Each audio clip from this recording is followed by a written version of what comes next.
आज के समय में घड़ी के बिना जीवन का आधुनिकीकरण संभव ही नहीं था। लेकिन क्या आप जानते हैं कि इतने महत्वपूर्ण यंत्र घड़ी का आविष्कार किसने कब कहा और कैसे किया? अगर नहीं तो बने रहे। इस वीडियो में प्राचीन काल से लेकर आज तक घड़ी के आविष्कार का दिलचस्प इतिहास जानने के लिए चलिए शुरू करते हैं। आपको बता दें कि वर्तमान समय में इस्तेमाल की जाने वाली घड़ी का एक बार में आविष्कार नहीं हुआ था। आपको बता दें कि इतिहासकारों को इसका ज्ञान नहीं है कि जिस तरह समय के पल पल का हिसाब आज घड़ी रखती है, वह घड़ी के बनने के पहले समय कैसे मापा जाता था। लेकिन इतना जरूर है कि इंसान को जब से समय को समझने का एहसास हुआ, तब से वे लोग शायद पहली बार घड़ी को सूरज के उगने और डूबने में याद करते होंगे। फिर जैसे जैसे इंसानों में बुद्धि का विकास हुआ, समय को मापने की उसकी जिज्ञासा और बढ़ती चली गई, जिसके चलते लोग सूरज की दिशा को देखकर ही समय का अनुमान लगाना शुरू कर देते थे। लेकिन ये घड़ी उस समय काम नहीं कर पाती थी जब बादल होते थे। इसका इस्तेमाल प्राचीन मिस्र की सभ्यता में किया जाता था। ये भी कहा जाता है कि सूर्य घड़ी वैज्ञानिक रूप से समय की गणना करने वाला पहला आविष्कार था। हालांकि इसमें कुछ कमियां थीं, जिसके लिए फिर दूसरे साधन ढूंढने की जरूरत महसूस हुई। और इसी जरूरत के चलते कई सदी के बाद समय जानने के लिए जल घड़ी का आविष्कार हुआ था, जो कि चीनी और भारतीय लोगों द्वारा आज से लगभग 3000 वर्ष पहले बनाया गया था। जल घड़ी में दो पात्रों का प्रयोग होता था। एक पात्र में पानी भर दिया जाता था और उसके तली में छेद कर दिया जाता था। उसमें से थोड़ा थोड़ा जल नियंत्रित बूंदों के रूप में नीचे रखे हुए दूसरे पात्र में गिरता रहता था। इस पात्र में इकट्ठा हुए जल की मात्रा नापकर समय का अनुमान किया जाता था। हाइड्रोलिक घड़ियों का आविष्कार आपको बता दे कि 3 सदी पहले यूनान के रहने वाले आर्किमिडीज ने बॉयंट फाइनर्स की खोज कर ली थी, जिसके बाद उन्होंने हाइड्रोलिक घड़ी का आविष्कार किया था। उन्होंने पानी में एक तैरने वाला इंडिकेटर डाल दिया था और बर्तन के साथ एक मीटर लगा दिया था। फिर जैसे जैसे पानी के बूंदों से बर्तन में पानी भरता गया, तो मीटर के जरिए समय का पता लग जाता था। फिर इस सदी में सीटीसीबीएस नाम के एक वैज्ञानिक ने पानी के जरिए ही घड़ी बनाई।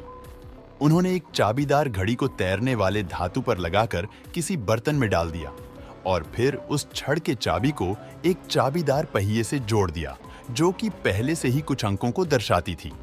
फिर जैसे जैसे पानी की एक एक बूंद गिरती गई, वो छड़कों पर उठाती गई, जिससे पहिया धीरे धीरे घूमता और इस तरह समय का पता लगाया जाता था।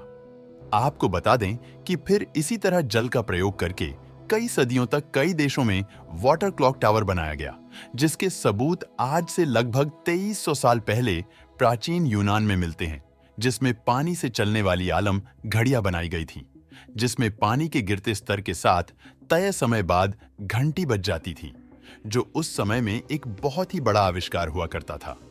फिर 9वीं सदी में इंग्लैंड के अल्फ्रेड महान ने मोमबत्ती द्वारा समय का ज्ञान करने की विधि का आविष्कार किया।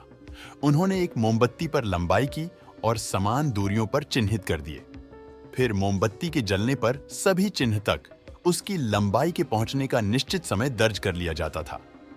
आधुनिक घड़ी का आविष्कार दरअसल इतिहास और मीडिया रिपोर्ट्स के मुताबिक घड़ी के आविष्कार का श्रेय पोप सिल्वेस्टर द्वितीय को जाता है, जिन्होंने सन 996 ईस्वी में यंत्र घड़ी का आविष्कार किया था। आपको बता दें कि यंत्र घड़ियों में अनेक पहिए लगे होते हैं, जो किसी कमाने, लटकते हुए भार या अन्य उपायों द्वारा चलते जाते हैं। इनके साथ ही इसमें घंटा या घंटी भी होती थी, जो निश्चित समय पर खुद ही बजता था और समय की सूचना देता था। यूरोप में इस घड़ी का प्रयोग 13वीं शताब्दी के मध्य में कई जगह होने लगा। हालांकि इस समय बनी ये घड़ी आज तक की कंप्लीट घड़ी नहीं थी।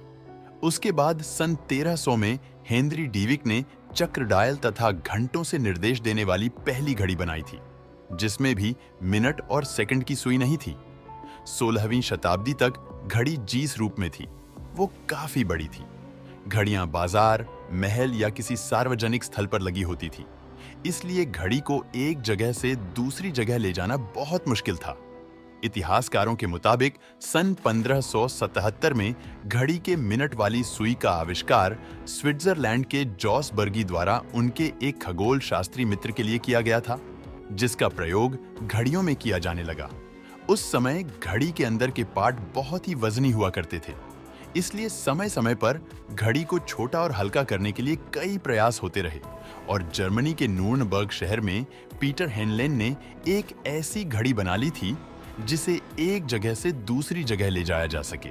पीटर हेनलेन को छोटे पोर्टेबल सजावटी पीतल घड़ियों के निर्माता के रूप में जाना जाता है। वे बहुत ही दुर्लभ और महंगी घड़ी बनाया करते थे। आपको बता दें कि कई देशों में इन्हें ही आधिकारिक तौर पर घड़ी का आविष्कारक माना जाता है। आपको बता दें कि स्पाइरल फिटमेंट स्प्रिंग का प्रयोग इसी दौर में शुरू हुआ था। ये घड़ी के इतिहास का महत्वपूर्ण आविष्कार था, क्योंकि अब घड़ी निर्माता को समय की गति सही रखने के लिए भारी वजनों की जरूरत नहीं थी। लेकिन 1675 में संतुलित स्पाइरल स्प्रिंग के प्रयोग से घड़ी के समय मापने की क्षमता में काफी बदलाव आया।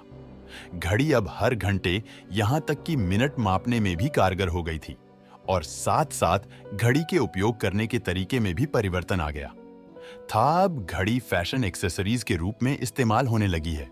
दोस्तों, वीडियो पसंद आया हो तो लाइक और शेयर करें।